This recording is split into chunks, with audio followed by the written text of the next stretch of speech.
بسم الله الرحمن الرحيم والصلاة والسلام على أشرف المرسلين سيدنا محمد صلى الله عليه وسلم. حلقة جديدة في برنامج الكرة مع إسلام. كلام في الكورة. النهاردة إن شاء الله عندنا حلقة مهمة جدا اللي هنتكلم فيها على مباراة الزمالك وإنبي ومباراة الأهلي وبيراميدز. طبعا مباراة الزمالك وإنبي، نادي الزمالك كان داخل الماتش، كان حاطط امل ان هو يفوز بالماتش عشان يوسع الفرق بينه وبين النادي الاهلي وبيراميدز. يبقى فرق بينه وبين الاهلي 8 نقط، لكن ده ما حصلش. الزمالك طبعا اتعادل في شوط اول سيء، وهنتكلم دلوقتي عليه وهنقول كل حاجه ان شاء الله. مبدئيا شايف الماتش في الشوط الاول كان عامل ازاي، او التغييرات اللي حصلت في الشوط الاولاني او الشوط الاولاني العموم يعني. الشوط الأولاني بسم الله الرحمن الرحيم. طبعا الشوط الأولاني كان وحش جدا بالنسبة للزمالك، من أوحش أشواط الزمالك يعني اللي شفتها الموسم ده. الصراحة الشوط ده من أوحش أشواط الزمالك. معتمد جمال بدأ بتشكيلة غريبة، ممكن من وجهة نظر أنا غريبة. شيكو بنزا ما يبدأش أساسي. انا شايف ان هو كان المفروض على معتمد جمال انه ما يبداش بشيكو بنزا، وما كانش يبدا كمان بسيف الجزيري. هو غريب، أنا أول ما شفت سيف الجزيري أساسي يعني استغربت هو الصراحة. ممكن بس شيكو بنزا أكتر، لأن شيكو بنزا هي تبديلة يعني، تبديله كويسه، تبديلة كويسة. لكن انه المفروض كان يبدا بناصر منسي. هو طبعا خايف عليه عشان انذار وماتش الاهلي والكلام ده، بس انت المفروض داخل الماتش. انا شايف ان عادي، مم. ممكن كان يبدا بس في الجزيره مفيش مشكله. هو مثلا نزل الشوط الثاني وعمل شغل كويس. بس شيكو بنزا، عبد الله السعيد في الشوط الثاني كان لازم يتغير. هو من يعني بصراحه بعد اول ربع ساعه في الشوط الثاني كان لازم يتغير. كان على طول كان لازم الارهاق باين يطلعه. عليه. كان صعب، كان لازم يتغير من بدري. طبعا عندنا احداث الماتش كان في اول 10 دقايق كان في سيطره كامله من انبي، يعني تحس ان الزمالك ما كانش لسه جاي الماتش، كان في سيطره تامه من انبي. حاسس ان الزمالك بدا الماتش باستهتار فعلا يعني. دي حقيقه. مش فاهم ماتش زي ده يعني. انا كنت اتكلمنا انا وانت امبارح في الموضوع ده، ان الزمالك انبي فريق مش سهل يعني. طبعا انبي فريق هو اصلا آه، انبي بيجي قدام الزمالك بالذات تحس ان هو في طار. بياكل النجيله يعني او لعبته. بيلعبوا على كاس العالم، مش انا مش فاهم مش ماتش الصراحه، حاجه عادي. غريبه. هو مش يعني انبي بيقفل كويس وعنده حته كويسه، اللي هو بيعرف يعمل ضد كويس. حسن. الشوط التاني كان ممكن الزمالك يخسر عادي جدا. بس فعلا وفعلا الهدف اللي اجى من نادي انبي في الشوط الاولاني واتحسب تسلل من كالوشا، صحيح. ده كان عن طريق فاول لزياد كمال، واتلعبت وكالوشا اتلعبت من زياد كمال وكالوشا جابها، لكن طبعا كان اوف سايد، مش عارف هو كان بيعترض عليه اصلا. ما علينا. هو دي لعبه انبي دايما مع الزمالك. الزمالك في الشوط الاولاني كان فاقد، يعتبر فاقد نص الملعب تماما، مفيش نص ملعب في نادي الزمالك، وده سبب. ده اللي احنا اتكلمنا عليه برضو، ان طبعا الزمالك لازم يكون ماسك نص الملعب. نص الملعب يعني، احنا شفنا ماتش بيراميدز لما الزمالك لعب بن محمد اسماعيل نص ملعب. كان لحد وحش ما كويس يعني، يعني، عشان بس على مش الاقل في مكان. بيدافع. هو عشان مش في مكانه، فلما نزل الشوط الثاني في ماتش بيراميدز الزمالك قدر يعني يلعب كويس ويجيب جون. م. بس محمد السيد في نص الملعب انا شايف ان هو كان كويس. المفروض كان على الاقل، انا من وجهة نظري كان المفروض انت دلوقتي بدأت ب... آه، المفروض كنت تنزل فتوح ده ما كانش يقعد. فتوح لعيب جامد وفارق جدا. طبعا الاستحواذ كان في الشوط الاولاني 56، لكن ما ونسينا نقول استحواذ ان سلبي. خروج عمر جابر المصاب برضو اثر مع نادي الزمالك الصراحه. طبعا عمر جابر لسه محدش عارف هيلعب القمه. هيلعب القمة ولا لا، لان هو اتصاب في العضلة الضمة. ف ونزل مكانه طبعا محمد ابراهيم، فربنا يسهل ونشوف ان شاء الله تكون هو بسيطة. هو المشكله ان عمر جابر كمان يعني، غير اللي هو لاعب كوره كويس، هو قائد كويس. مم. يعني هو كان هيخليك يعني يقدر يسيطر على اللعيبه ويلعبوا بروح، وروحه كويسه في الملعب. ده اللي اثر في نادي الزمالك في الشوط الاول. هو اللي كان بيميز انبي في الشوط الاولاني ان هم كانوا هاديين شويه، ونقل لنا التوتر لنادي الزمالك. اللعيبه كلها كانت متوتره، فده كان مأثر على مستواهم طبعا وادائهم، بسبب وطبعا مش قادرين يشيلوا رجليهم. التصريحات اللي انت عارفها قبل الماتش من ايمن الشراعي.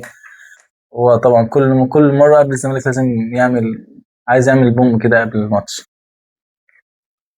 في حاجه عايز اتكلم عليها، نقطه مهمه جدا، وهي خوان بيزيرا. مم. خوان بيزيرا يا جماعه بيتضرب ضرب في الماتش مش طبيعي. اه بيتضرب فعلا. يعني كل ما يلمس كوره، ده حتى النهارده فضل يشاور الحكم يعمل له واحد اتنين تلاته اربعه يعني انا لحد كنت ما وصلت اصلا لستة، يعني فضل يعدله. يعني انا كنت بصراحة قلقان اصلا ياخد انذار من كتر العضلات اللي هو بيعترضها على الحكام اللي هم اللعيبه تضربه كل ما يلمس الكوره، لا ما بصراحة يلحقش يعني يلعب. فعلا الحكام مش حامية بزيرة بالطريقة الكافية. بزيرة كل ما يلمس كورة لازم يتضرب لازم يتضرب لازم حاسس يتضرب. ان هم اللعيبه نازله عايزه تخليه يتصاب. طبعا ربيعي كان سيء جدا، كان لازم يطلع، وده اللي احنا قلناه، وده اللي عمله الكابتن معتمد جمال في الشوط الثاني. طبعا بداية الشوط الثاني شغل شغل او عمل الصح، طلع سيف الدين الجزيري ونزل مكانه ناصر منسي، اللي ما كانش موفق في كذا كوره. الكوره طبعا اللي لعبها له طبعا فتوح، هدفين محققين بنسبه يعني 100%. ناصر بصراحه منسي كوره غريبه. وغير كده وغير كره كو- بوزيرا، غير فعلا انفراد بزيرة صريح. انفراد صريح بيضيع كوره غريبه، لكن ماتش غريب. فتوح طبعا بينزل مكان الماتش الشوط الثاني احمد كان ربيع. كان مشدود.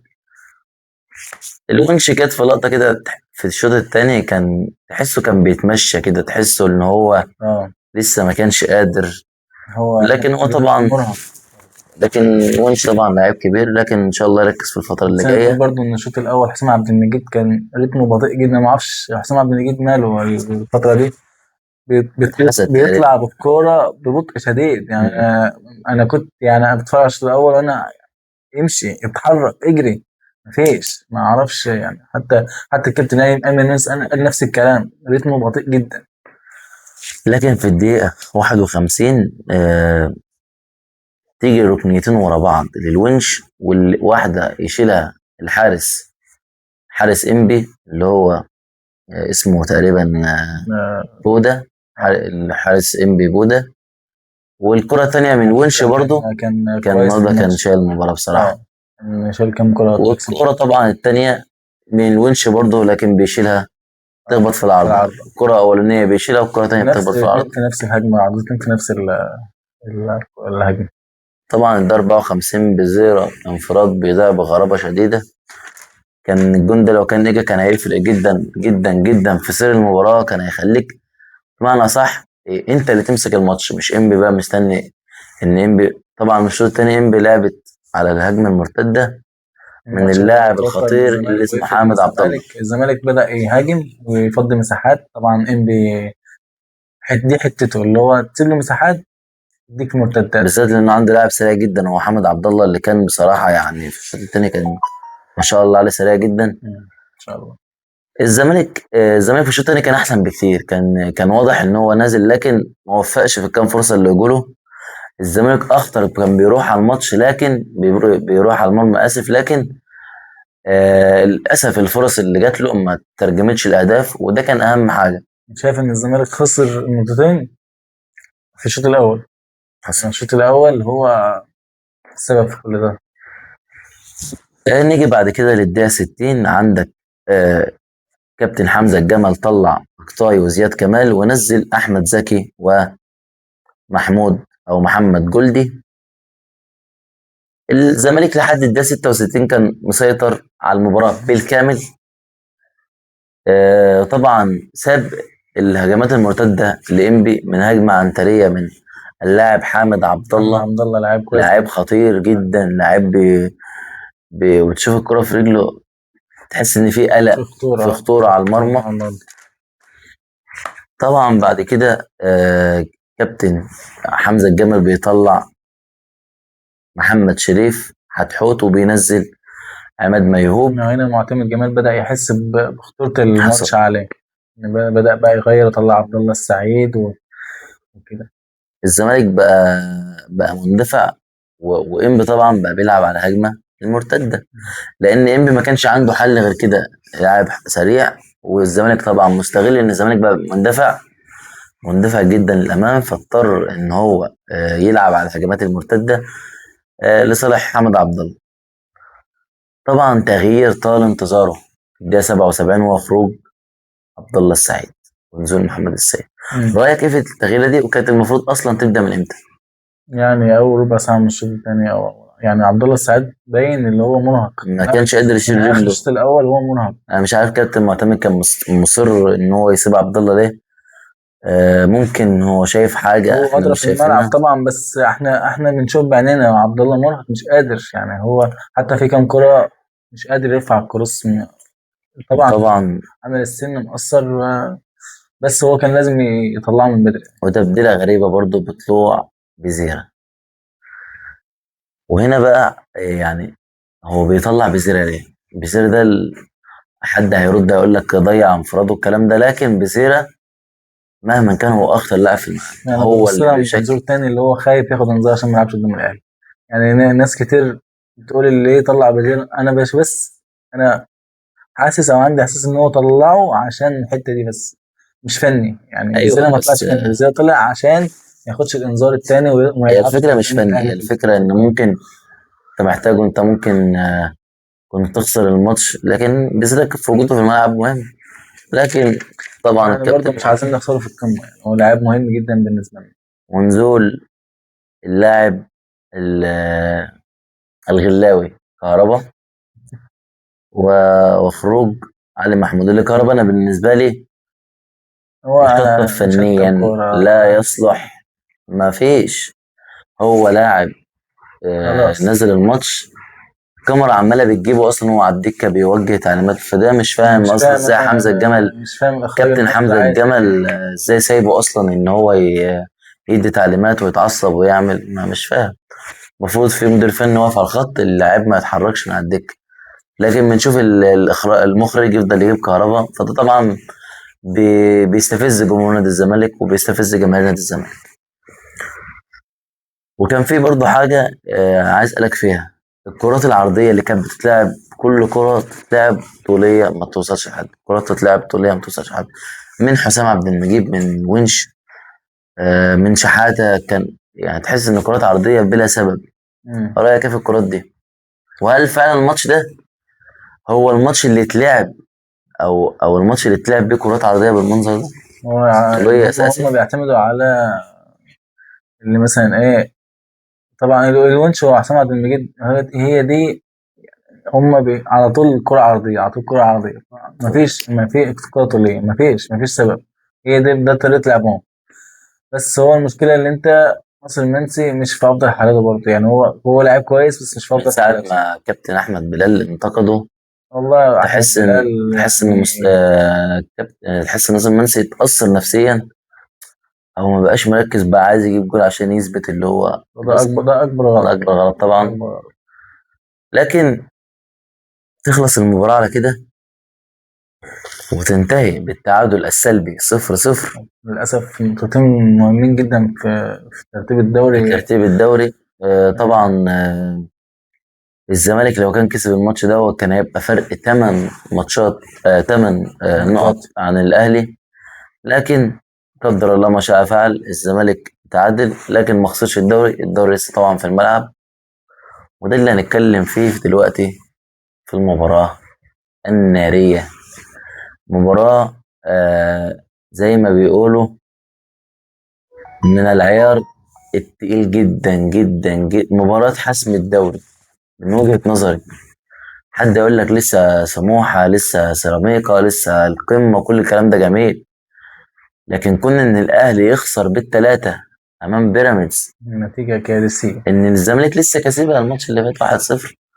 طبعا شفنا الناس ان بيراميدز بتنزل طبعا سايبه الماتش قدام الزمالك وبتسيب الملعب زي والكلام ما اللي بينزل يسيب الماتش قدام الاهلي وبيراميدز عادي يعني. يعني كلام مش منطقي. فرقه بتنافس على الدوري هتنزل تسيب الماتش ليه؟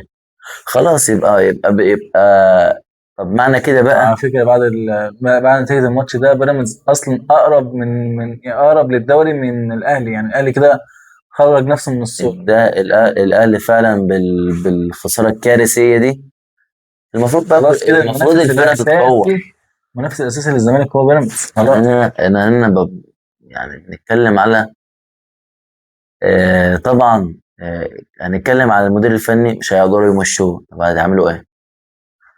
الاهلي عشان يمشي طرب هيدفع ملايين، فالاهلي هيضطر ان هو يفضل سايب طرب لحد، ده يا ريت يعني يا ريت بنهايه الموسم. مم. لا، في كارثه كمان، مم. كارثه ان هو يسترب.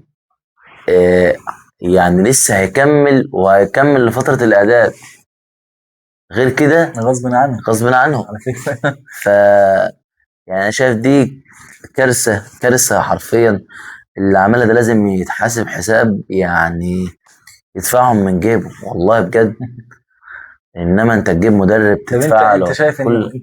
مشكله الاهلي في الوقت اللي احنا فيه ده فنيه ولا اداريه طبعا ولا؟ موضوع الاهلي ده اتهرس كتير قوي. طبعا هيقول لك زيزو، هيقول لك تريزيجيه، وده طبعا وجهة نظر صحيحة. انت كان عندك فرقة كويسة، كان عندك لعيبة جامدة، انت ما جبتش احتياجاتك، ودي الغلطة اللي غلطها الاهلي. الاهلي ما قدرش يجيب احتياجاته، الاهلي جاب صفقات تغيظ الزمالك. هو كل الناس بتقول اوضه اللبس واوضه اللبس باظت ومش عارف ايه، بس انت جايب لعيبه مم. بمليارات، ما فيش في الملعب، كله صفر. الملعب النهارده شفنا ولا زيزو ولا تريزيجيه ولا ديانج ولا حتى امام عاشور لما نزل، طبعا ما بيلعبش ولا كتير فعادي. طاهر محمد طاهر، كله واحد. انا مش شايف يعني انا مش شايف فرق الملايين دي كلها، انا مش شايف في الملعب الصراحه يعني. آه طبعا. آه زي ما قلنا ان الاهلي مشكلته في اوضه اللبس، واللي يقول لك غير كده بيضحك عليك. مم. لان اللي يقول لك لا اوضه اللبس جميله، اوضه اللبس ما فيهاش اي حاجه، لا طبعا دي مش حقيقه. اوضه اللبس فيها مشكله، اللعبه بتبص لبعضها، بتبص لبعضها. حصل. ولو ما كانش اللعبه بتبص لبعضها، ما كانش امام عاشور طلب تعديل عقده، ما كانش شوبير هو بيتعدل له عقده طلب فلوس، ما كانش حسين الشحات طلب يتسوت عقده فلوس. يعني كل اللعيبه ديت بتدل ان مفيش تنسيق، مفيش اداره، مفيش تفاهم، وده اللي ادى للنتيجه الكارثيه. اللي هي انت متخيل ان الاهلي بقاله بالظبط ده رابع ماتش مش عارف يفوز على بيراميدز. انت في حاجه كمان، يعني في حاجه يعني كمان ايه، يعني برضه بتيجي في بالي كل شويه ان جماهير، يعني اللعيبه دي مش مقدره جماهير الاهلي. يعني انت شايف الزمالك بيلعب بيعمل ملحمه، بروح جماهير الزمالك كده، الزمالك عامل ملحمه. بالروح يعني. اللعيبه تموت نفسها في الملعب بعيدا عن ماتش انبي، سيبك من ماتش وبصراحه النهارده تعظيم سلام لجمهور الاهلي، كان يعني. عامل ملحمه برضه في الماتش. اه ايوه، المفروض بقى اللعيبه دي يعني الواحد لما بيلعب في ماتش خماسي مع بعض، مم. وفي ناس بس صحابنا بيتفرجوا علينا بنقطع بعض في الملعب، بنموت نفسنا في الملعب. انت ايه، انت مش شايف الناس دي كلها تروح من زعلانه بسببك؟ يعني حاجه وبعدين غريبه، مفيش روح، مفيش اي حاجه. مفيش روح ولا حميه، مفيش حميه تيشيرت النادي الاهلي، ولا الرجوله مفيش بتاعت النادي زيزو. الاهلي. زيزو. طبعا زيزو ده زي ما حكايه. بيقولوا مش صفقة الموسم، هي ضربة الموسم. يعني الحمد لله. آه والواحد بيحمد ربنا على طول ان الزمالك ما جددش لزيزو. زيزو لو كان جدد للزمالك بالارقام اللي بياخدها دلوقتي، كان زمان اوضه كان نفس اللبس، مشكله الاهلي دلوقتي هي في الزمالك، كان اوضه اللبس بتاعت الزمالك وهيبقى عندك لاعب واحد وما عندكش باظت. لاعب. انت دلوقتي طبعا ما عندكش لعيبه يعني باسعار عاليه زي في الاهلي، بس كان يبقى عندك لعيب واحد سعره عالي والباقي بياخدوا حاجات والحمد لله عاديه. ربنا كافئ جماهير نادي الزمالك وبعت لهم الساحر البرازيلي بزيرو. بيزيرا، اللي اللي خلي بالك سبب من اسباب هبوط مستوى زيزو.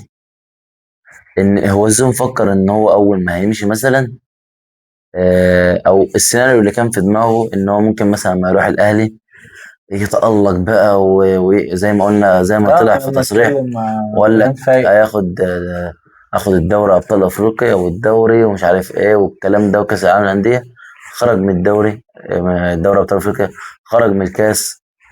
وقرب يخسر الدوري والدوري يا رب بشكل حتى كبير. يقدروا حتى ينافسوا على المركز الثاني مع بيراميدز. وشكلهم هيلعبوا كونفدرالية الموسم اللي جاي. فطبعا بفكر ان هو لما هيروح الاهلي ان هو يلعب بقى وياخد بطولات، والعكس الجنب التاني اللي هو نادي الزمالك. الزمالك بقى زي ما فضلوا يقولوا الزمالك اخذ قلم، الزمالك هيقعد فترة يعاني قبل ما يلاقي بديل زيزو، لكن الحمد لله خلينا نتكلم في الماتش، مش عايزين الزمالك نتكلم عن اللاعب يعني دلوقتي. اه نبدأ الماتش أول طبعا، يعني أول 5 دقايق في الماتش أنا قلت الأهلي نازل، انا يعني بصراحة انا قلت الفريق ده هيكسب ممكن 5-0. انا قلت الفريق ده هيحصل نازل. سكور تاريخي بصراحة، الصراحة أول ما بدأنا من اللي الماتش شفناه الأهلي من كان نازل، التسديدة من اول ضغط دقيقة ضغط ضغط جامد، بس ما فيش 10 دقايق بيراميدز بدأ من اول يستعيد 10 دقايق وزنه ويمسك الاهلي بدأ الكورة. يهدى بصراحة. البيراميدز وقف، يعني اللعيبة بدأت تركز، تستعيد توازنها، تمسك الكورة وسيطروا على الماتش تاني. في بس عندي تعليق معلش عايز اقوله، على المعلق. وهو معلق المباراة. يعني ده بصراحة حاجة فظيعة. اقسم بالله الواحد كان هين عليه يقفل الصوت، يعني من اللي احنا بنشوفه من تطبيل، يعني حاجة تزهق، حاجة تخلي الواحد يقعد يتفرج على الماتش. اقسم بالله عايز يقفل الصوت المشكلة اللي هو يعني عارف انت، هو فضح، يعني مش فضح نفسه، يعني عايز تشجع اهلي بس ما تبيناش قوي كده. مم. يعني واحدة واحدة، انت ما فيش جملة بتعدي الا كلها تعظيم في الاهلي. يعني انت دلوقتي، كوكا اللي يعني مش عارف كوكا الاهلي النهارده مثلا، عمل انا ايه. عايز اسال سؤال، الاهلي بيلعب فريق في افريقيا، لا، بيلعب بيلعب فريق فريق مصري. منافس للدوري معاه. يعني انت ناسي بيراميدز، اركن بيراميدز على جنب، بيراميدز مش هيرجع، لا الاهلي هو اللي هيرجع. حصل. لما في فريق مصري معاك بيلعب. انت متخيل ان في اخر 10 دقايق الاهلي كسبان 2-0، والحكم بيدي 10 دقايق بيقول لك الاهلي هيعمل كل الاهلي في حاجه، 5 دقايق ممكن يعمل هيعمل حاجه. كل حاجه في ال10 دقايق دول، هو انا فعلا مش عمل كل حاجه واكل التالت طبعا نيجي للدقيقه 20 معانا. بيراميدز كان ماسك الماتش بشكل كبير، مم. وهتافات من جمهور الاهلي: العب العب هو بحماس، الصراحه اسمع صوت جمهور الاهلي الناس، كان كويس جدا في الماتش ده واصحى الصراحه. وفوق، يعني شعارات كتير. هو الاهلي زي ما قلنا لعب اول 10 دقايق فقط وما جاش بعدها حتى لحد الشوط الثاني، لحد الجون الاوفسايد اللي هو جابه تريزيجيه. مم. الاهلي الا بعض الكور الخطيره كده. وطبعا جماهير الاهلي يلعب كوره بغل على الدوري، مش هنحل الكلام اللي هو اللي عادي. المفروض اللعيبه لما تسمعه اصلا يعني المفروض، مش فاهم الجماهير مفيش تعمل اكتر من كده. الاهلي بقاله، يعني حتى مش السنه دي بس، بقاله كذا سنه مفيش روح الاهلي. يعني مش فاهم اللعيبه مستنيه يعني. في مشاكل، مفيش يعني كلاعب، انت كلاعب في مشاكل في فلوسك، لا، مستحقات بتاخدها، كل حاجه بتجيلك في ميعادها، مفيش حاجه بتاخر عليك، كل حاجه مترتبه في حياتك، الدنيا تمام. طب انزل العب كوره. تقارن ما بين الجماهير اللي جايه لك على عكس الزمالك كان فوق 14 قيد، مدرب مصري جاي مؤقت، شوف عمل ايه في الدوري. انت لما قلت تقارن ما بين آه، الاهلي والزمالك في المشاكل، هتلاقي الاهلي ده كينج، ما عندوش مشاكل. هيطلع حد مفيش. يقول لك ما إدارة الزمالك عاملة كده في نفسها، تمام، بس الزمالك باللي هو فيه ده بطل. متصدر الدوري. محدش يقدر يعمل اللي بيعمله الزمالك. إذا كان الأهلي عنده اللعيبة دي كلها ما عندوش ربع مشاكل الزمالك، مش عارف يكسب، يخسر بالثلاثة قدام بيراميدز. لكن ما النتيجة طبعا علينا. نتيجة لحد سيئة. بداية الشوط الثاني جماهير الأهلي بشعار أيضا: العبوا الله يخليكوا، الدوري بيناديكوا. ودي شعارات الواحد كان بيسمعها، يعني ربنا يكون في عون جماهير النادي الأهلي طبعا بعد الخسارة التقيلة. النتيجة مش سهلة، نتيجة صعبة، نتيجة يعني يعني ممكن تيجي تكتر كمان في كان آخر 10 ممكن دقايق. تكتر، لكن النتيجة في الكورة 3-0 نتيجة تقيلة جدا وصعبة جدا خصوصا قدام المنافس، على جماهير النادي قوي الأهلي. معاك. طبعا طبعا يعني بصراحة ماتش بيراميدز الصراحة فرض نفسه على الكرة المصرية بقاله كذا سنة، يعني فريق وخلينا كويس. نقولها بصراحة بقى من غير أي حاجة: بيراميدز كعبه على الأهلي. دي حقيقة يعني، دي حقيقة واضحة قدام الكل. الزمالك كعب على بيراميدز. أيوه دي حقيقة. اللي بيقول لك ان بيراميدز بيسيب الماتش الزمالك، لا هو فرق مفيش فكره، الكلام ده، بس فكره مفيش. ان الزمالك كعبه عالي على بيراميدز. زي ما الاهلي ساعات بيبقى كعبه عالي على الزمالك وبيكسب عادي، دي كوره. حصل عادي، مفيش مشكلة. الزمالك يعني بيخسر قدام الأهلي، مفيش مشكلة، والأهلي بيخسر قدام بيراميدز، والزمالك بيكسب بيراميدز. دي كورة عادي. بس مفيش حد بيسيب ماتش لحد. طبعا دي مش مفيش. موجودة، عشان بس زي ما قالوا دي نغمة في ماتش الأهلاوية دايما، سيراميكا، دي مش موجودة. زي ما طبعا الناس قالت في ماتش سيراميكا ان الكابتن علي ماهر هيسيب الماتش، وشفنا الماتش اللي قعدوا شهرين، قعدوا كتير جدا يتكلموا على التحكيم بسبب ضربة جزاء وبيناته، كلام غريب يعني. عادي. ما علينا. نكمل بعد كده. الدقيقة 50، كابتن أو المدير الفني لنادي بيراميدز اللي هو خولوسيافي روتيتش يطلع محمود مرعي وينزل وليد الكارتي. ده طبعا تبديل اضطراري يعني، محمود مناع طبعا اتصاب. إصابة لمحمود مرعي، لكن وليد الكارتي لاعب مهم جدا. لاعب كويس. آه، المباراة كانت لحد الدقيقة 52 تحسها مباراة مقفولة، مفيش مفيش هجمات خطيرة إلا على بعض الفترات. وتريزيجيه كان هيسجل في الدقيقة 54 من عرضية هاني، لكن بتضيع على جنب القائم. شايف مين أسوأ لاعب في الأهلي في الشوط الأول، وأسوأ لاعب يعني أسوأ لاعب في الشوط الأول عامة؟ أنا من وجهة نظري مم. زيزو. أنا أنا زيزو معاك. يعني بصراحة أنا أول مرة. زيزو وطاهر يعني، برضه طاهر شوية، بس لا زيزو أكتر. زيزو صراحة مستواه يعني مستواه الفترة اللي فاتت دي وحش جدا. زيزو ما بقى يعني، هو أصلا هو زيزو مش مهاري عموما، لكن النهارده تشوف هو بيحاول يعدي مش قادر يعدي. زيزو كل اللي بيعمله يجي يخش بالكورة، يرجع يباص، يخش يرجع يباص. ده زيزو، يا اما يفضل تقلان عليه لحد ما يجيله فاول. هو مشكلة زيزو اللي هو عايز يعمل حاجة هو مش بيعرف يعملها. حصل. هو حتى مش هو في مهاري. الزمالك، حتى في الزمالك في آخر يعني في أواخر الزمالك كان مشاريع في متداري، الزمالك، كان في متداري. آخر مشاريع من الزمالك كان برضه بيحاول يعمل كده وبرضه بتفشل. والاهلي مش بصراحة الاهلي مش الاهلي اصلا احنا طريقه لعبه طبعا مش عايز كده الحته دي. كده كده كده هنيجي لتقييمات اللعيبة في مباراة الزمالك والأهلي إن شاء الله. ماشي. الأهلي والزمالك والأهلي وبيراميدز وبيراميدز. طبعا الدقيقة 57 تسديدة من مايلي، فيستون مايلي إن هو الراجل المباراة طبعا النهاردة، وكان تألق من شوبير اللي كان المفروض ناصر ماهر تصرف فيها تصرف غريب جدا. الكورة ده احنا شفناه النهارده، يعتبر قعدنا نتشقى يعني. ناصر ماهر المفروض على طول الكرة دي جول، لكن ناصر بس ماهر بعيدا عن الكوره دي، ناصر ماهر النهارده هو لاعب كويس، ادى لكن ماتش كويس مشكلته ان جدا. هو بيتقل على الكورة شوية او في سنة أنانية، لكن هو لاعب هو طبعا كبير وبيمسك نص الملعب كويس. هو ناصر ماهر مشكلته اللي هو عايز يبقى يعني لعيب تقيل على الكوره، اللي هو زي مودريتش كده. ونفسي المعلق اللي هو بيتكلم على كوكا، هو مش شايف أصلا كمية المساحات اللي كانت ده كان في شوارع حرفيا في ظهر كوكا. يعني النهارده وما شفناش بيتكلم، لا بيشكر بس، كوكا مم. كوكا مش عارف. انا مستغرب والله. طبعا الدقيقة 61 يسترب العبقري اللي هو نبغى. النابل بيبدأ ينزل بين رمضان وبين شرقي وبيطلع ديانج والشريف.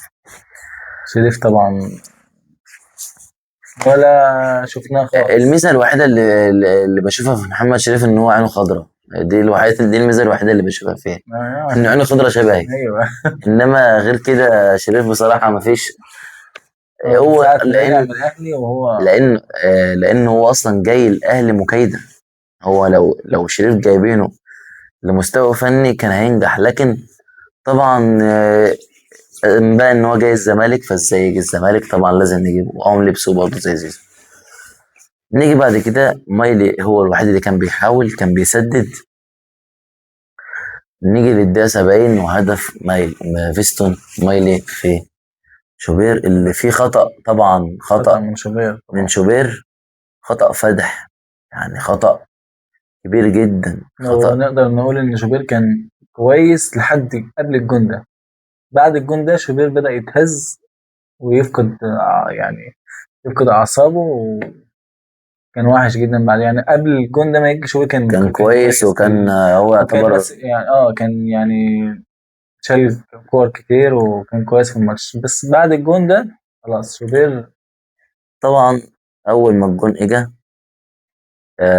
الكابتن او المدير الفني للنادي الاهلي يستروب بيبدا ينزل امام ويطلع طاهر محمد طاهر في محاوله لادراك التعادل اللي نجح فيها، لكن طبعا اوفسايد. اوفسايد على تريزيجيه، اللي بالمناسبه بن شرقي عدى فيها تعديه جميله جدا. بتفكرني بتعدية شيكو بن. الشيكو الشيكو يا شيكو اللي هو عدى واداه البزيل. بس هو فعلا، او الجون ده لو كان الجون ده كان اتحسب كان الماتش كان ده الماتش كان هيروح هيبقى في في ثانية حته تانيه خالص. حرفيا فعلا. لكن الجون اتلغى، وبعدها باربع دقايق على طول خطأ من بن رمضان و... بالوحش. وغلطة من شوبير، اللي هو المفروض انت طلعت، المفروض كنت تكمل، لكن انت رجعت تاني ادت الفرصة لمايلي اللي هو كان يسدد. ممكن فاكر ان، بس هو عشان بيستون ميلي سريع هو سبق. فيستون مايلي بصراحة هو وحش الصراحة، يعني انا ما توقعتش ان هو يسبقه. انا قلت ممكن يلمس بس هو سبقه وجابها يعني. لا، ما شاء الله وحش. هو رجل مباراة. اه طبعا اللاعب ده انا زهقت من كتر الكلام عليه، يعني بصراحة مش عارف ده بيلعب، والله ما عارف ده بيلعب في النادي الاهلي ازاي. الحق. كابتن يستروب بينزل مروان عثمان ويطلع ياسر ابراهيم. طبعا ياسر ياسر ابراهيم متصاب. اتصاب. وبالمناسبه لسه ما نعرفش جاهزيته لماتش الزمالك والاهلي. وبالمناسبه محمد هاني مش هيلعب ماتش القمه لانه اخذ الانذار الثالث، فبالتالي طبعا ضربه موجعه للنادي الاهلي. طبعا مفيش كلام لاعب لما اساسي. يكون الباك اليمين الاساسي بتاعك يغيب عنك في ماتش مهم وحاسم، ومن أهم ماتشات الدوري هو ماتش الزمالك والأهلي، اللي الزمالك لو كسبه كل خلاص. سنة وأنت طيب، نسلم على بعض ونقول الدوري زمالك، ان بغض شاء الله. النظر عن أي نتيجة تانية. خلاص. لكن في الدقيقة 80 زي ما قلنا بينزل مروان عثمان ويطلع ياسر إبراهيم. وفي الدقيقة 83 طبعا بدأوا يقفلوا الصوت بسبب طبعا الألفاظ اللي سمعناها من الجمهور، وهي لاعيبة عالم مفيش رجالة. وطبعا في حاجات اتقالت، لكن الصوت كان اتقفل. بس احنا سمعنا. بس احنا سمعنا. نيجي بعد كده للدقيقة 91، الحكم طبعا بيدي 10 دقايق. هذا ماتش تاني على رأي المعلق. ماتش تاني، والزمالك والأهلي ممكن، ما تعرفش الأهلي ممكن يعمل إيه في الخمس دقايق. يجيب 4 أجوان. مش عارف يعني ويقول لك اسأله مش عارف الصفاقسي، واسأله الصفاقسي مين يا ما باشا. اعرفش كده حاجة، فرقة غريبة كده. كلام غريب. المعلق بصراحة النهارده كان تعليقه فج أهلاوي، تحسه أهلاوي يعني هو أهلاوي طبعا، بس كأنه جايبين مشجع أهلاوي كده بيذاع الماتش، مش معلق محايد في قناة محايدة المفروض يعني. لكن طبعا الدقيقة 91 روشيتش اللي هو المباراة دي كانت فاصلة بالنسبة له. طبعا سمعنا كلام كتير إن هو إن روشيتش لو كان خسر الماتش ده كان ممكن يتم إقالته بعد الإنجازات الكبيرة من دوري أبطال أفريقيا. انا مستغرب الحكاية دي، يعني ازاي يمشي اصلا في الوقت ده من الموسم، ما ينفعش. فطبعا الكلام ده كان المفروض كان يستغله النادي الاهلي، لكن النادي الاهلي ما قدرش يستغله. كلام شبه ده كان يخلي اللعيبه، هي طبعا نزلت آه، لعيبه نادي بيراميدز بتثبت لنفسها، ومن حبها للمدرب بتثبت ان لا، المدرب ده لازم يكمل، لان هو اللي يعتبر هو اللي احنا بدا. اتكلمنا ان اول 5 دقايق كان في الماتش، كان الماتش الاهلي كان ماسك الكوره، بس بعد كده لعيبه بيراميدز بدات تركز لا، اصل هو المدرب ده هو يعتبر هو اللي حط بيراميدز على منصات التتويج من كاس مصر، من دوري ابطال افريقيا، من الدوري اللي اتلغى اللي المفروض البيراميدز ياخده، وطبعا تغيير اللوائح والثلاث نقط بدل 6 نقط والكلام اللي احنا شفناه ده كله. وطبعا انتر كونتيننتال اللي شفناها ويغلب الاهلي السعودي، وفيستون مايلي اللي يحرز هاتريك. طبعا كل الكلام ده هو خلى بيراميدز المفروض في رصيد كبير. ليوروشيتش. فطبعا ما كانش المفروض يمشي اصلا، مم. حتى كسب او خسر، ما كانش المفروض يمشي الصراحه. بصراحة أنا ده من وجهة نظري. انا كنت مستغرب. نيجي بعد كده للدار 94 بعنوان النصائب لا تأتي فرادى. ضربة جزاء على النادي الأهلي. مم. على مين بقى؟ احمد سيد زيزو. على ال 100 مليون، على زيزو.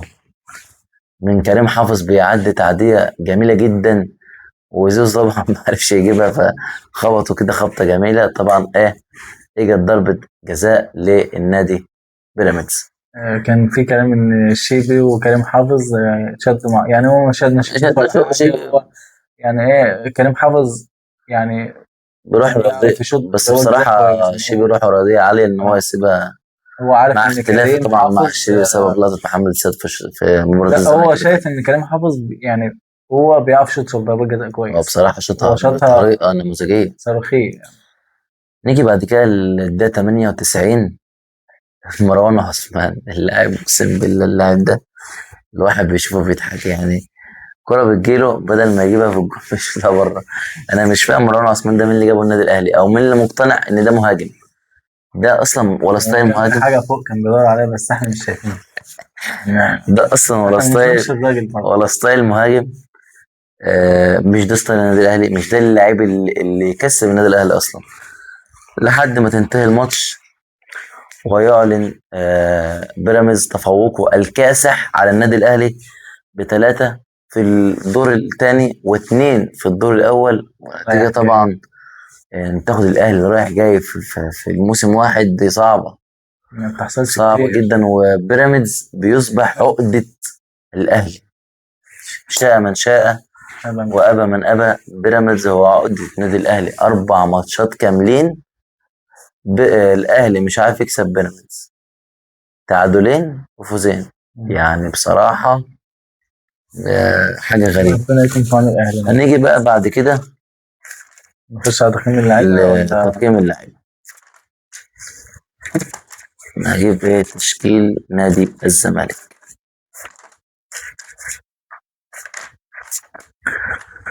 عايزين برضو تشكيل النادي الاهلي لو تجيبوا لنا.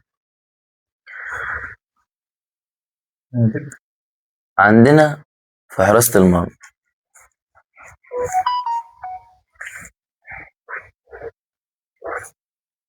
نبدأ التقييم من حافظ انا كده كده التشكيل. تمام. مهدي سليمان. آم، 5/10. انا اديله 6/10. ماشي، هو ما اختبرش كتير يعني. عمر جابر عمر جابر لا، ما يعني ملحقش. ملحقش يعني، عادي يعني 3/5. انا اديله 3 برضه. 3.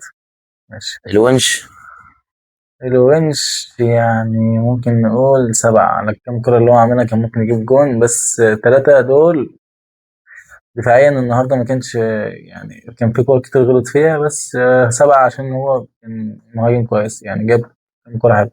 انا اديله 5/10. حسام عبد المجيد 4/10. من اقل ماتشاته 3/10. 4/10 وريتمه بطيء جدا، يا ريت يغير من ريتمه الفترة الجاية. نتائج كان هايل إنتاج النهارده، كويس. 8/10. كان هايل. اديله 8 برضه. ربيع. ربيع ده بصراحة يا جماعة 2/10 يعني. أنا 0. كان وحش جدا، صفر من وحش عشرة أوي الماتش ده. بصراحة يعني. شحاتة. شحاتة كان كويس يعني، مسك طبعا نص الملعب شحاتة. كويس برضه. شحاتة هو اللي يعتبر شايل نص ملعب نادي الزمالك بصراحة. أنا أديله 8/10. تمام. عبد الله السعيد. والله عبد الله السعيد يعني ممكن نقول الشوط الأول 5، الشوط التاني ما لعبش. هو ما قدرش هو ما عبد قدرش الله السعيد يلعب. النهاردة بصراحة أداؤه سيء جدا، 4/10. تمام. بزيرة. بزيرة. بزيرة 7/10 يعني، عشان كرة الكرة اللي الانفراد ضيعها. 6. شيكو بنزا كان بيحاول النهارده، خلي بالك يعني. كنت تشوفه كنت تلاقيه بيحاول، لكن مشكلة شيكو بنزا إن هو مش إجابة على المرمى، دي مشكلته، اللي هو لعيب مهاري أكتر وعايز يجري مساحات، مش من الفرق اللي تسيب لك مساحات. اديله كام من 10؟ 5/10. زي التقييم بتاعه بالظبط، 5/10. طبعا فتوح نزل. فتوح وعندك طبعا. محمد إبراهيم، وعندك محمد السيد، وعندك عدي الدباغ وناصر منسي. فتوح قلت سيف الجزيري، لسه سيف الجزيري. سيف والجزيري. الجزيري صفر. انا شايف من وجهة نظري سيف الجزيري صفر. احنا ما قلناش الجزيري. لا، اه الجزيرة. الجزيري تمام، صفر صفر. الصراحة يعني. تمام. نبدأ بعد كده فتوح. فتوح، لا فتوح ده يعني 9 من 10. هايل النهارده، هو يعتبر نزل برضو مع هو نجم الماتش من آه، وجهة نظري، نجم الماتش حتى لو ما جابش. شفت الكوبري اللي مش مشاه ولا بصراحة. العجوز. الكوبري بصراحة جامد. محمد إبراهيم. 6 من 10 يعني، برضه يعني مم، معقول. 6 من 10. تمام. محمد السيد. محمد السيد برضه ما لعبش كتير، من 5 من 10. عدي الدباغ وناصر منسي، تدي كل واحد فيهم كام؟ مثلا منسي هو حاول، يعني حاول وجاب كام كرة كويسة، بس عشان الكرة التانية السهلة جدا اللي هو ضيعها دي، يعني الكرة دي كان هي الماتش. لمسة بس، مش لازم كل دي، يعني مش لازم كل دي. مم. أنا ممكن. بديله 5، بديله برضو 4 من 10. ماشي، أنا 5 عشان بس حاول، بس شوطها اللي شاطها دي. عدي الدباغ ما لحقش أصلا، يعني عدي الدباغ نزل في يعتبر في الآخر خالص. 4 من 10. اديله شايف اللي هو 3. 4 من 10. ده كان تقييم لمباراة الزمالك وإنبي. تقييم المدربين، أنا شايف إن معتمد جمال الشوط الأول 0 من 10 الصراحة. يعني الشوط التاني لحق نفسه اه شوية الشوط لحد الثاني ما. بدأ. يعني الشوط ممكن الشوط الأول. التاني يديه 7 من 10 مثلا، أو 6 من 10، لكن الشوط الأولاني بصراحة كان سيء جدا، سيء أنا جدا ما جدا أعرفش جدا. هو كان متوتر ولا هو كان بيفكر في إيه، أو هو مثلا كان شايف إن هو يريحهم للشوط الثاني، ناصر منسي ويبدأ بشيكو وينزل أساسي وكده، بس الشوط الأول فلتت منه خالص الصراحة. نيجي بعد كده لتقييمات لاعيبة النادي الأهلي. طبعا في حراسة المرمى شوبير كان من 10. 4 من 10 للأسف. 4 من 10. يعني الأجوان كان هو أنا السبب فيها. بالنسبة لي 3 من 10. عندك بعد كده مرعي وياسر، وطبعا هاني وكوكا، خط الدفاع. نبدأ بمرعي، كم من 10؟ كل خط الدفاع النهارده سيء، ممكن نتكلم 3 من 10. أنا بالنسبة لي كله فعلا 3 من 10، لأن الدفاع النهاردة كان، أصل ممكن هتقيم يعني لعيب ممكن أحسنهم، بس ياسر يعني فرقته. ياسر بيلعب يعني بيروح شوية برجوله شوية، بس كمجمل لا، أنت دفاع الأهلي مش قوي.